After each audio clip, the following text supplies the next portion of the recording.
Hi everyone, and welcome back. We are here with Daniel, and we're going to talk more about the stellar research that we're doing on financial literacy. Daniel, can you introduce yourself and let everyone know what you do? Yeah, of course. So my name's Daniel. I'm the head of research at the Coin Bureau, and I guess I provide I'm kind of the back end to Guy's front end, if that makes any sense. If you're familiar with Guy, the guy who's in all the videos and the YouTube channel. But that's basically what I do. I'm the head of research, back end of the channel. All right, thanks for that. So I know that we talk a lot on LinkedIn. First and foremost, I'm a big fan of you all's channel. That's essentially how we linked up on LinkedIn. But one thing I want to talk about is, you know, within this study, we've been speaking with a lot of people from a lot of different backgrounds. There's people who have different views on blockchain as a whole because they associate it with cryptocurrency. But I do want to associate the cryptocurrency use case to this study to get your thoughts on how do you think that we can bring in gamification, because we're going to split it up. So we're going to talk about gamification and we're going to talk about game-based learning. Right now, whenever I say gamification, how do you think that we can integrate things such as badges, such as leaderboards, such as quests, and bring it into blockchain, and that can potentially lead to increased financial literacy? You mean how specifically? Like an example? Well, just initially your thoughts, and then Yeah, an of course. example. Well, my first my first thought, honestly, is that I think that bringing this financial literacy, sorry, through gamification is a brilliant idea, and I think that the best way of going about it, whether it's a project like Stellar or another cryptocurrency project, it's actually a little bit upsetting to me that I see so many crypto projects that are trying to go that way, that they're trying to make their own thing from scratch, and to me that doesn't make much sense, because there's many existing games with in-game economies that millions of players are already on, where you have the advantage, to kind of go in there and say, is there a potential for some sort of collaboration here? And the one that comes to mind for me, honestly, and please, Justin, by all means, stop me, because I'll be rambling if you don't stop me there. But the one that comes to mind for me is a game called RuneScape, which some people in the audience may or may not be familiar with. It's a game that's been around, I think, since the early 2000s, but I played it a lot as a child. I really got into the game because there was a couple of my friends that would basically, there was like an in-game economy, and it's really fascinating because once upon a time, this in-game economy was just, you would literally be in a room with all these people, and they'd just be screaming out prices, literally like a stock trading floor, where everyone would be screaming out prices of like, are you buying and selling? I'm buying and selling this, and people would be trading amongst themselves. Then there was the creation of something called the Grand Exchange. And then with the emergence of the Grand Exchange, you basically had everyone putting in everything into like a centralized server. And with this came the creation of all these websites that would track the prices of these items in game. And what's really fascinating is you would see that the prices of these items would tend to go up over the holidays when everyone was playing the game, and they would crash when no one was playing, when it was the middle of the school year or exam period. So what one of my friends actually managed to do is he would actually trade, swing trade this in-game market to make trillions of fictitious dollars. And of course, there's another element of that, is that for many of these games, like RuneScape and I think World of Warcraft and these types, a lot of the in-game items were, of course, being sold for real-world dollars. And of course, this is, I'm pretty sure that it was against the rules of the game to do that.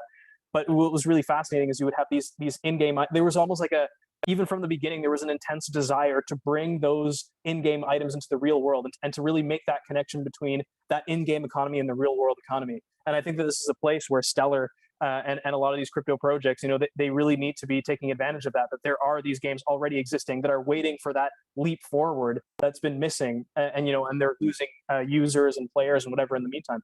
But yeah, I hope that answers your question there, Justin. I know I tend to ramble a little bit, but it's Ramble takes me on, back.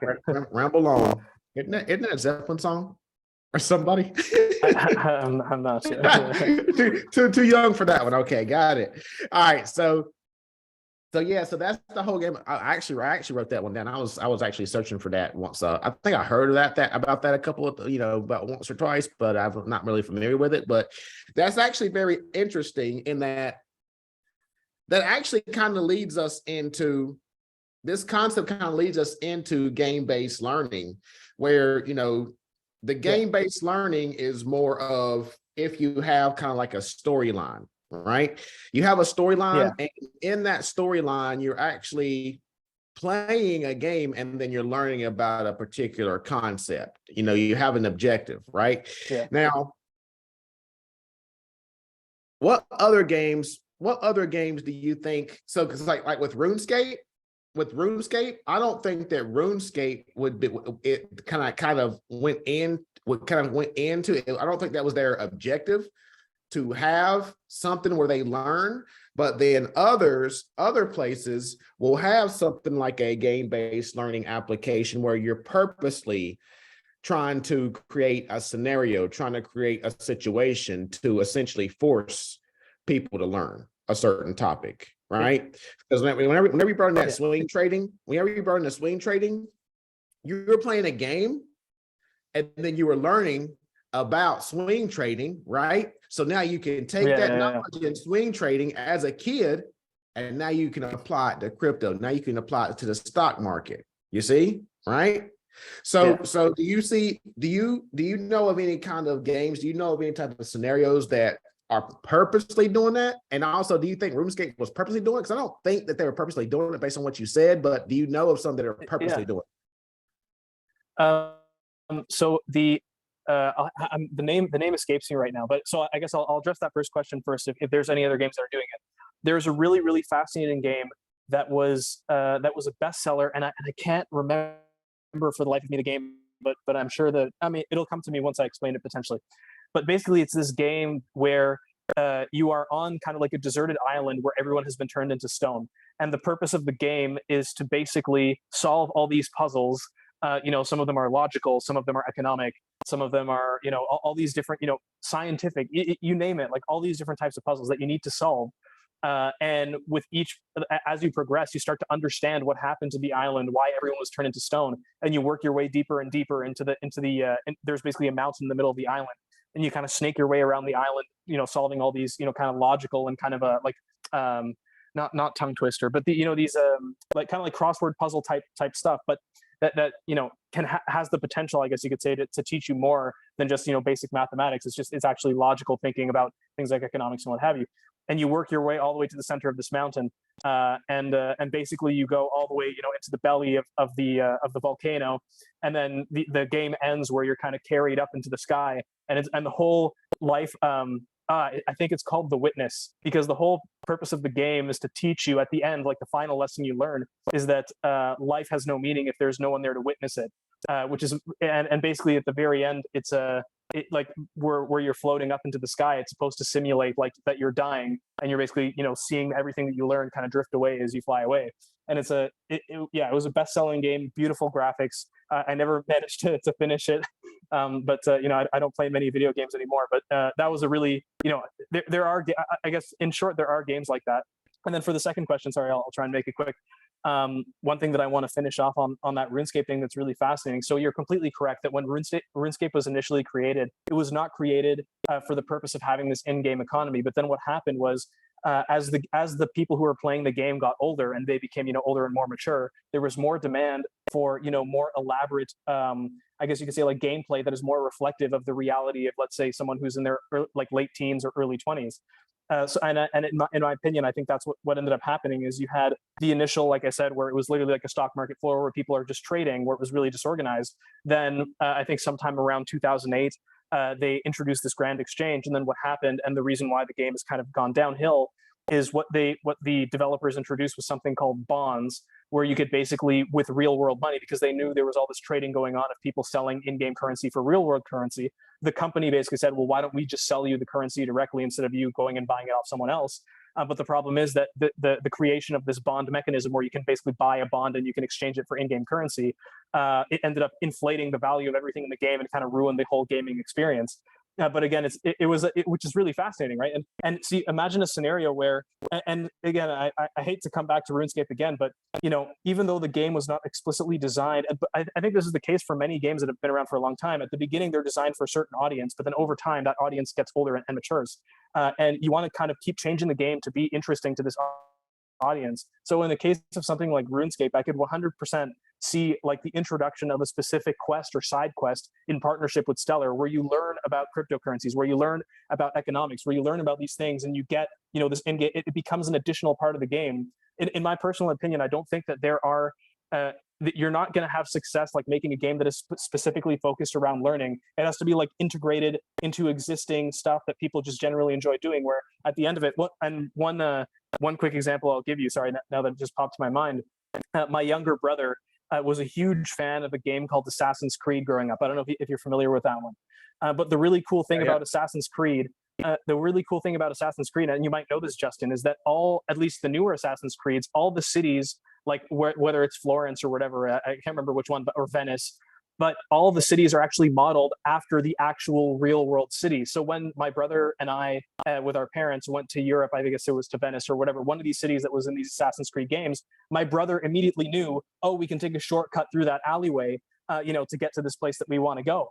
From never having been there, but from having played the video game that had been modeled so perfectly after the city. And of course, this is an old city that hasn't changed, in hundreds of years, well, at least in terms of the structure. So he could say, oh, I know where, oh, you want to go here? Okay, I know how to get there, because he had played the game, and the game is actually modeled after the real thing. So, these are kind of, and I'd love to see your expression on your face, because that was the same. I literally have goosebumps because it reminds me of a, it's crazy.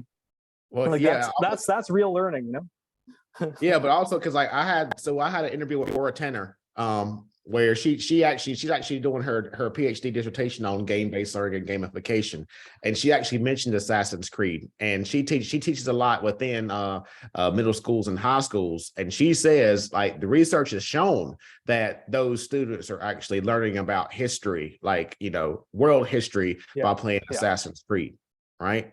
So yeah, exactly. That's why I was looking like that. I was like, I just talked about this yesterday. This is crazy, but yeah, you make an excellent point in that I think that integration is a key, right?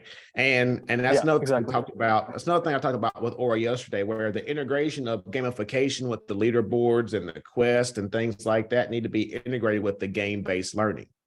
Now, that's what games are how games are done today, right? Also, look at Yuga Labs, Yuga Labs last event, right? That's exactly what they did. They did gamification with the leaderboard and getting the key, right? And then it was game based. Well, I don't know how much you learned about it, but but they try to integrate it too. Go ahead. One thing just came to mind for me is that we think of gamification as going kind of or I guess the education aspect of this gamification as going in one direction, as in education going into games. But I think that there's a potential for it to go the other way as well. And I'll give you a really great example. So when I was in university, like I suck at math. Okay, like I studied psychology, philosophy. I did really well in those courses, but like I was just never able. My brother's an aerospace, and my younger brother's an aerospace engineer, so he's he got that gene, and I did not get it. But in university, we had a course on statistics, and me not being mathematical, like the only mandatory math course in university for psychology was statistics, and I ended up being one of the best in statistics. You know why? Because there was gamification where at the end of every single assignment of every whatever, you would see a leader. It wouldn't say who was who, but it would say you ranked X out of however many students. So I would see, oh, I was the top 10 out of like the 300. Well, I want to be number one, and imagine where you could change it the other way, where using something like like a Web3, like a MetaMask, or like a Stellar wallet, where you could have, because again, one of the great advantages of cryptocurrency is that everything's kind of pseudonymous. So what you could do is you could connect your student identity to like a digital wallet, and then that way the professor can actually show exactly what each person scored. And you can even award, like that for this assignment, this person came first, so they would get like a little, trophy that would be like an NFT, right? And this is so again, like I guess my point being that it doesn't have to be education going into the games. It could be the games coming into education, and these are just very small, minor tweaks that would not cost very much, and that wouldn't be very difficult to implement. Where all of a sudden, you know, and you know, you can have students being like, oh, like and of course, because all these wallet names are all like, you know, just a jumble of numbers and letters, you could say, oh, this guy 0x, you know, 0x22, it's this guy, I found him, you know. And and of course there's some, you know, potentially privacy issues there to be had, but at the same time, just again, the thing that worked for me for the statistics course that made me one of the best in that class was I could see at the end of every week that, like, oh, you know, I placed this amount and I want to be first. And to expand that into, you know, like I said, being able to see not just, you know, where my ranking was overall, but where my ranking was relative to the person above me or below me, to see the specific scores, to have everything kind of pseudonymous. So it's just like, you know, there's no mention of a person's name, where you can see that this person has won X amount of trophies. So you could say, oh, this guy who is otherwise the best, you know, this guy has come first every single time, but for this particular assignment, he did really poorly, which, you know, and so it would kind of, yeah, it would make things really interesting, not only for the students, but even for the professors, where they could see, you know, what happened to the student who had been doing well every single week, and then this one week something went wrong. Maybe it's worth investigating. Maybe it's something that we should, you know, even potentially strike. It's like maybe they had a relative who died or whatever. You know what I mean? Like, there's a potential there to understand, not only gamify, but also give more insights into actually the, you know, the competence, or not the competency, but the, I guess you could say, like, the mental state of the student over the course of the semester. Anyway, I'll leave that. Yeah, that's very good. That's very good. That's a great idea. You know, because so as a part of this research, as a part of this grant, we're actually developing a website called LearnWeb3.network, where that's essentially what we're going to try to do. We're going to have a leaderboard, and then the students are going to take kind of quests or tasks or things like that, and then are going to get a badge that's written to the blockchain, right? So then from there, once they do that, not only are they going to be on a leaderboard that's going to encourage them to continue to take those classes and get those badges, but now you're actually creating your Web3 resume, you know, with your wallet. You know, similar to what we have on LinkedIn, you know, with the LinkedIn learning badges and things like that. Same exact thing, you know. So yeah, that's an excellent idea of, you know, you can create a dashboard, something very simple, right? And then any teacher, any student can bring that into the classroom. So yeah, I love that idea. Love that idea. So do you have anything else that you want to add on this study? I'm thinking, you know, I think the only thing is that, yeah, I guess to really emphasize that, you know, the integration, like to focus on integration rather than creating something new from scratch. And just that it goes both directions. It goes from education into games, from games into education. I guess that's it. I can't think of anything off the top of my head, and I'm not going to waste a couple minutes here just looking into the distance. All right, thanks. Yes, I like that. So those are two biggies. Those would probably be sections in the study that we need to dig deeper into. You know, the integration, and then the two-way implementation, if you will. Exactly. All right. Yes, thank you for that. So Daniel, where can people find you? Oh, I would recommend just following me on LinkedIn, because it's a little bit more PG. I tend to I'm just constantly retweeting, you know, the crazy stuff. Like, so yeah, just find me on LinkedIn, Daniel Philip Krupka. Feel free to follow me there. I'm posting stuff about the markets, and I mean, you can follow me on Twitter too, but you might be a little bit shocked. There's a real mix of stuff. Yeah. All right, excellent. All right, thank you for your time, and everyone else. Until next time, thanks. Thank you.